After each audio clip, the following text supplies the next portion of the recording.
si nosotros entendemos de que actualmente la ley niño, niña, adolescente habla de que son menores infractores, deberíamos entender nosotros de que efectivamente en una sociedad no existan crímenes, no existan elementos que efectivamente dañen a una sociedad. Pero hoy por hoy hemos podido advertir que la criminalidad ha ascendido, de que son jovencitos menores de edad quienes perpetran delitos aberrantes. Entonces, si nosotros estamos ante un escenario en el cual no podemos seguir entendiendo de que este menor es un infractor, entre comillas, y no es un y no es una persona que puede perpetrar delitos. Entonces estamos apartados de lo que estamos viviendo cada día. El Ministerio de Justicia elaboró un anteproyecto de ley que propone aumentar las penas para adolescentes implicados en delitos graves como asesinato, violación, feminicidio e infanticidio. Actualmente la Ley 548 establece un máximo de 6 años de reclusión en centros especializados, pena que incluso puede reducirse a la mitad por la buena conducta. La propuesta plantea modificar el artículo 268 del Código Niño, Niña y Adolescente, diferenciando las sanciones según la edad, hasta 12 años para adolescentes entre 14 y 16 años y hasta 18 años para los de 16 y 18. La propuesta plantea modificar el artículo 268 del Código Niña, Niño y Adolescente, diferenciando las sanciones según la edad, hasta 12 años para adolescentes entre 14 y 16 años y hasta 18 años para los de 16 a 18. Los últimos casos de crímenes violentos cometidos por menores de edad han generado alarma social y reabierto el debate sobre la justicia penal juvenil. En Santa Cruz, donde existen 4 juzgados especializados en niñez y adolescencia, los jueces afirman que muchos adolescentes ya no temen a la ley por la baja severidad de las penas, aunque la propuesta podría chocar con acuerdos internacionales sobre derechos de la niñez. Algunos operadores de justicia consideran viable su debate en la Asamblea Legislativa, siempre que se acompañe de mejoras estructurales en el sistema de rehabilitación juvenil. Y por supuesto esta idea ha desatado opiniones, pero a favor y en contra, y de todo tipo, como tiene que ser. Paola Barriga, abogada, está con nosotros. Le agradecemos. Doctora, ¿cómo está? Buenas noches.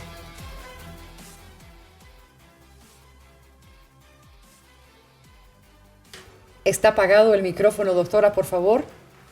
Le rogamos que lo pueda prender. Muchas gracias. Ahí está.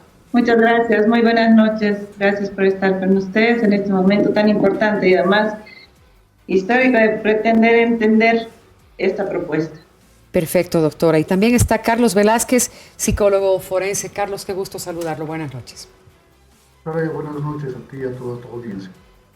Bueno, a ver, comencemos con las preguntas para nuestros invitados. Inicialmente para la doctora Paola Barriga. Esta propuesta, este proyecto de ley que ha presentado el Ministerio de Justicia tiene un objetivo, pero principalmente se menciona de que en otros países ya se está optando por esto.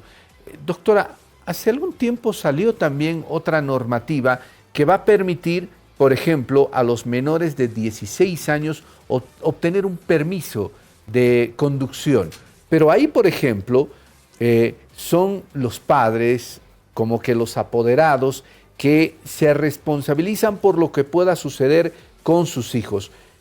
¿Tendría que tener este proyecto de ley algo similar, tomando en cuenta de que a los 16, a los 14 años todavía no han alcanzado la madurez? No sé cómo ve este tema, doctora. A ver, si nosotros entendemos de que actualmente la ley niño, niña, adolescente habla de que son menores infractores, deberíamos entender nosotros de que efectivamente en una sociedad no existan crímenes, no existan elementos que efectivamente dañen a una sociedad. Pero hoy por hoy hemos podido advertir que la criminalidad ha ascendido, de que son jovencitos menores de edad quienes perpetran delitos aberrantes. Entonces, si nosotros estamos ante un escenario en el cual no podemos seguir entendiendo de que este menor es un infractor, entre comillas, y no es un feminicida, y no es una persona que puede perpetrar delitos, entonces estamos apartados de lo que estamos viviendo cada día. Hace pocos años hemos tenido el caso de Abigail Quintana, una jovencita que ha sido cruelmente asesinada con 27 puñaladas por quien tenía 17 años. Y lamentablemente porque tenía 17 años, tan solo lo han condenado a 6 años. Estamos viendo delitos aberrantes. Quien les habla ha asistido a crímenes impresionantes por menores de edad. Y la ley sigue estableciendo los 6 años como máxima condena cuando el delito de feminicidio es único y como delito de feminicidio debería ser sancionado a 30 años de cárcel. Sea menor de edad, tenga la edad que tenga, si es que genera este delito, está bajo nuestra legislación. Vivimos en un Estado de Derecho que tiene que obligar y sancionar a quienes generan este tipo de delitos. Ahora, cuando hablamos de una permisibilidad de una licencia de conducir, por ejemplo, efectivamente estaría sometida a que los padres puedan estar acompañando, pero cuando hablamos de hechos delictivos, de jovencitos que consumen bebidas alcohólicas, que consumen drogas, que consumen otro tipo de estupefacientes, que generan delitos aberrantes, no podemos seguir hablando de infractores. Estamos hablando de crímenes y estamos hablando de vidas que tienen que, además, al ser perdidas de esta forma, tienen que ser sancionadas de manera ejemplar. Nos llama la atención la determinación de la actual ministra de Justicia, que no se pone en el papel y en el rol de estos padres que pierden a sus hijos en crímenes como estos. Imagínense decir y tratar de cambiar la legislación, y esta legislación que tampoco sirva a la sociedad, porque si estamos hablando de que un jovencito de 14 a 16 años va a tener una condena máxima de 12 años, o si es que cumple 16 a 18 años va a tener una máxima de 18 años, realmente es un insulto, porque mínimamente 30 años es nada cuando hablamos de una vida. Entonces, si se va a reformular el Código Penal, entonces lo hagamos con objetividad, que sea una sanción ejemplar, no que sea nuevamente una burla. ¿Por qué vamos a seguirlos premiando? Imagínense en ese caso de Abigail Quintana, Tadeo Terceros, quien es el feminicida, lo han detenido y, claro, tiene la sentencia condenatoria a 6 años de cárcel. De estos 6 años de cárcel, él va a salir a los 23 años con más fuerza, va a ser un peligro para la sociedad sin precedentes y lamentablemente nadie va a poder controlar este tipo de delitos si seguimos permitiendo que esto ocurra. Si se va a modificar la ley, que se modifique y que sea más sancionatoria, que sea más ejemplar para que ya este tipo de delitos no continúen. Carlos, ahora, yo me acuerdo, antes, las generaciones de antes tenían mucho más rigidez en la educación, más disciplina, tenían límites muy marcados, ¿no?, por los papás. La educación era quizás un poco más castrante, pero ahora hay tanta permisibilidad que definitivamente los chicos hacen lo que quieren y cruzan líneas que no deberían. ¿Tú crees que este proyecto de ley está bien encaminado? O sea, ¿está bien aumentar la pena para que los adolescentes tengan un poco más de miedo, si se quiere, antes de cometer un delito? Soraya, partamos de un principio. Es que la ley, esencialmente, si la consideramos como sancionadora, parte del hecho de que por la sanción voy a tener miedo, entonces me voy a disuadir a cometer un delito o realizar una determinada actividad. Y esto en parte es verdad y en parte no. Porque muchas de las personas que cometen delitos, hablamos de adultos y de adolescentes, conocen el tipo de delito. Es decir, el hecho de que haya una sanción mayor no necesariamente lo va a disuadir. Por eso tenemos que la sanción en Bolivia para adultos en el feminicidio es 30 años y se siguen cometiendo feminicidios. Las personas que cometen feminicidio saben que tienen ese tipo de condena y lo siguen haciendo. Entonces, el hecho de ser disuasivo no termina de funcionar. Creo que el problema es también estructural.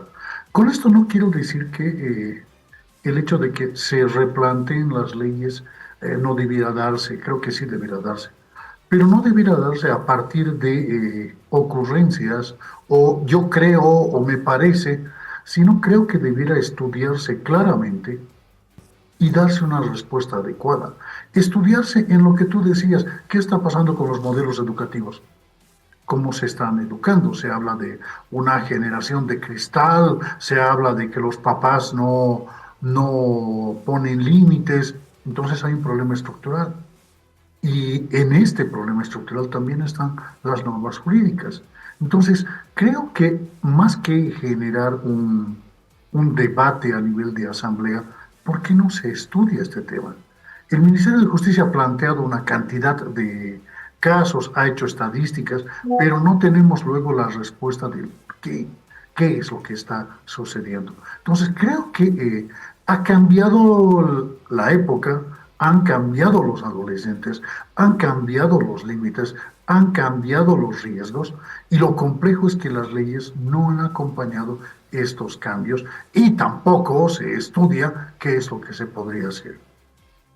Ahora, doctora Barriga, otro aspecto que también me parece interesante, que debe acompañar a cualquier tipo de reforma, es también el cambiar los centros penitenciarios, donde lamentablemente, en vez de reformar a una persona, incluso se lo puede volver hasta una persona con un alto nivel de delincuencia, ¿no? Hoy estaba escuchando, por ejemplo, de que el Comando de Brasil, el PCC, tiene una gran cantidad de personas presos en los diferentes penales. Entonces, nuestros penales no son centros de reformación, lamentablemente. Definitivamente, nosotros deberíamos entender y deberíamos advertir de que el nivel de cárceles que tenemos por el hacinamiento, por las condiciones, por el presupuesto que el Estado otorga, no son las más óptimas. Sin embargo, el tema de tener a una persona que ha generado un delito como tal, que ha matado, que ha asesinado de la peor manera, más cruel, porque ahora efectivamente es un problema estructural, pero también el acceso a tener otro tipo de información, a aperturar un celular y poder ver en detalle otro tipo de información que pueda dañar estas mentes, genera de que nuestras sanciones, todo el esquema penal tenga que cambiar, tenga que ser modificado. Necesitamos de que en Bolivia las sanciones para este tipo de delitos sean efectivas, sean objetivas. No puede ser que de 58 feminicidios tan solo 8 cuenten con una sentencia, porque lamentablemente la justicia marcha así. Si es que una persona no persigue el hecho de que esta persona sea sancionada o encuentra a quien ha generado el delito, no funciona porque el Ministerio Público no actúa de oficio, debería hacerlo, pero no lo hace, también por la carga procesal. Entonces, definitivamente no se trabaja tampoco en prevención y eso sí establece toda la normativa legal en nuestro país, pero ¿en qué momento se habla de prevención? Yo les agradezco por este tipo de espacios, porque se pueda dilucidar este tipo de hechos y que nosotros podamos también difundir y saber de que todos los días que nos encontramos con crímenes aberrantes y esta última etapa, estos últimos años, estos crímenes que ha tenido realmente han tenido un detonante tan elevado de violencia y cada vez es peor. Entonces, obviamente, seguramente porque tenemos tanto acceso a este tipo de informaciones que se genera este tipo de hechos, pero algo tiene que cambiar y generando leyes que son tan permisibles, considero de que no mejoramos en nada. Carlos, ahora el tema de la región, estoy hablando de Latinoamérica, está cambiando bastante en relación a las leyes. Menores de edad serán juzgados como adultos. Congreso aprueba prisión y cadena perpetua para adolescentes de 16 años. En Perú esto ha sido en abril de este año. Y también Human Rights pide reformas, que las reformas penales que exponen a menores a mayor riesgo de abuso en El Salvador, porque los están metiendo a cárceles de adultos a los adolescentes. Entonces, ¿qué está pasando con los chicos, con los jóvenes? A nivel ya región y quizás mundial, no lo sé. A nivel de la región se ha dado una eclosión muy compleja, aproximadamente el 2020, casi como consecuencia de la pandemia, ¿no? Donde los niveles de control terminaron de perderse, debido a que, como estuvieron en un espacio de encierro, eh, luego la salida fue prácticamente descontrolada. Todos los países entraron en este espacio de confinamiento y luego de esto pues se tenía, ¿y ahora qué hacemos con los chicos? ¿Y ahora qué hacemos? Entonces no se ha generado la adecuada limitación hacia ellos. Y una de las regiones, porque la tenemos cerca, es Latinoamérica, que está teniendo estos problemas. Se suma a esto la carencia en el ámbito educativo. Efectivamente hay una carencia de prevención, hay una carencia en términos del reconocimiento de derechos y mucho más se complica cuando el relacionamiento de los adolescentes con sus progenitores se hace cada vez más complejo. Entonces, Latinoamérica ha tenido un manejo diferente al de otros espacios, Europa, Estados Unidos, porque tenían una lógica y se mantienen en esa lógica. En cambio, en Latinoamérica nos hemos ido adaptando junto con las crisis, junto con los diferentes estilos que se han ido dando y con la diversidad que se tiene a nivel poblacional. Lo que se ha tenido es una eclosión en los diferentes ámbitos. Es así que, yendo al ámbito delictivo, lamentablemente se ha aprovechado o han aprovechado de utilizar a menores de edad por el tipo de condenas en Brasil, en la Argentina, para el tema narcotráfico, en los diferentes países por la incapacidad de los gobiernos de manejar y por otra parte porque las condenas son menores. Tenemos adolescentes en diferentes países que ya actúan como sicarios. Y esto es terrible porque no se resuelve con el cambio en la norma que los mete a la cárcel, porque hoy el defensor del pueblo, la defensoría del pueblo decía, pero se van a vulnerar sus derechos, los estamos poniendo en espacios de alto riesgo, y es evidente. Los espacios penitenciarios son de un altísimo riesgo para los adolescentes. Entonces, el problema es estructural, parte por un lado de lo educativo, por otra parte de lo familiar, parte de la prevención que se hace, parte de la intervención que se hace en los espacios penitenciarios de adolescentes, en los espacios de adultos. ¿Cuál es la garantía de que ese adolescente le damos 6 años y a los 6 años, ¿cómo sale? ¿Estamos seguros que sale, entre comillas, reformado? ¿O es que ha aprendido otro tipo de, llamémosle, otro tipo de conductas?